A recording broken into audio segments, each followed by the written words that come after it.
The point is that there was this event that happened that was then the birth of someone very special.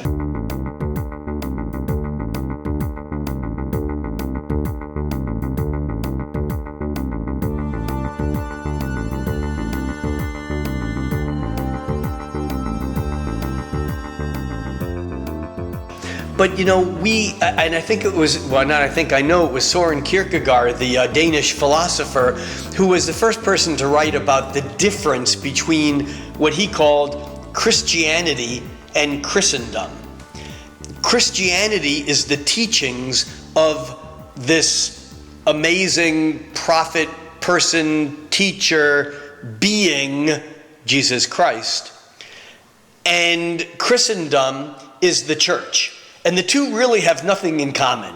One is a political institution built after the fact, and the other is the very live and real teachings of an enlightened being.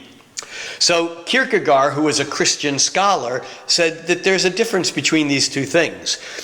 Nevertheless, when we go back to the magic of that event, there was something there that was happening that was going to fulfill this prophecy. And yet, religions, the word religion comes from a Latin word religare, which means to tie or to bind. A religion is not what your spiritual beliefs are. A religion is what ties you to your tribe. In fact, when the Romans conquered the known world, they said, keep your religion, but it has to have a book. And there's examples where the Romans went into a place and said, you know, we need to see the book of what your religion is. And they said, come back in 6 months. And they wrote all the crap down. And they go, here's our religion. And it was okay. You can still practice your religion because it's codified, as long as you also worship our emperor as a local representative of God. So religion is not about, we confuse religion with spirituality. There can be an overlap, but religion is the tribe that you're tied to.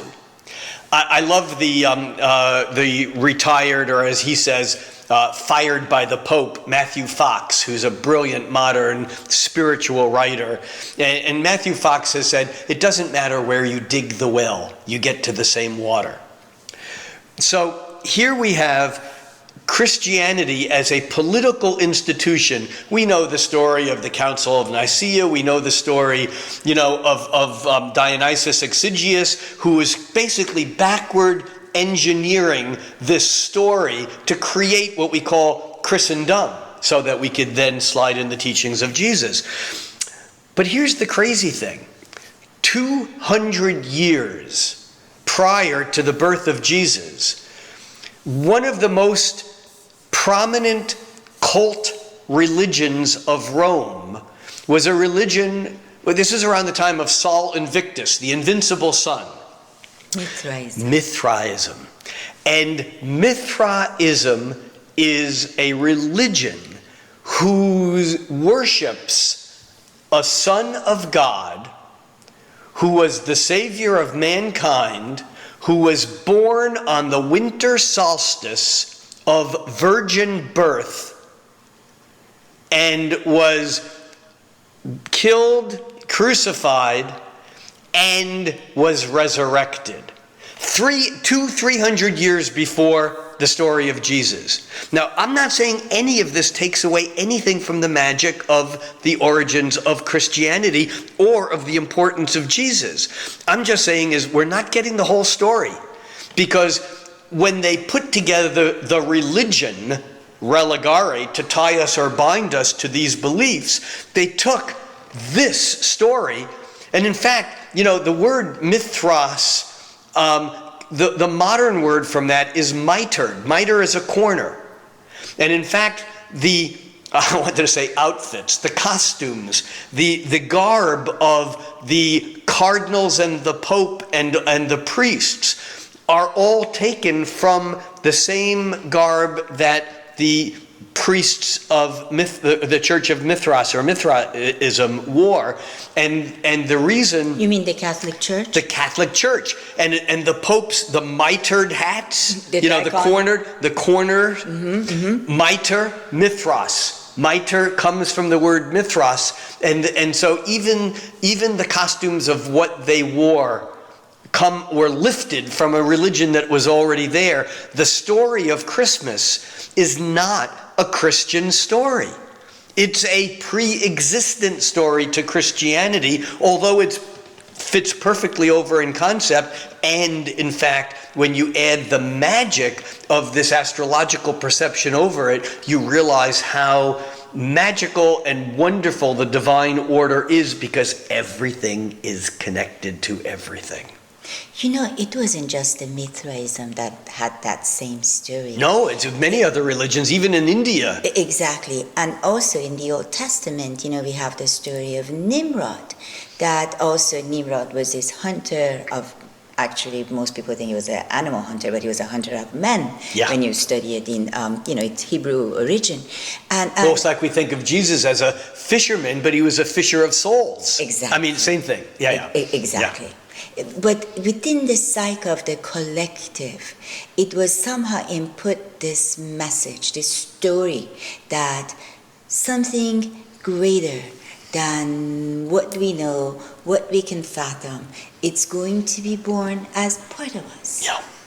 And it will help not just to take us out of our own personal system, but it will establish a kingdom of peace and love and harmony.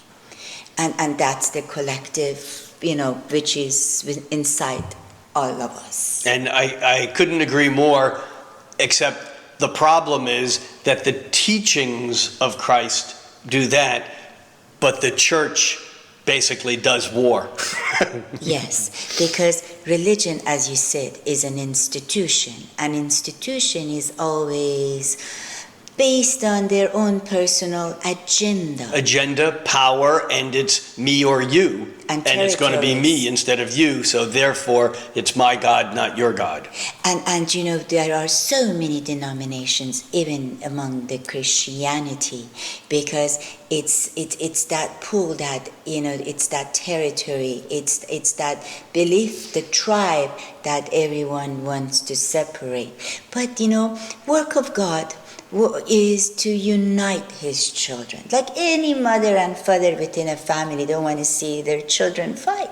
They want to embrace them, they want to bring them, and they want, when God gave birth to cultures, he divided this mystery that it takes all cultures and time and science and understanding for it all to come together for us to see.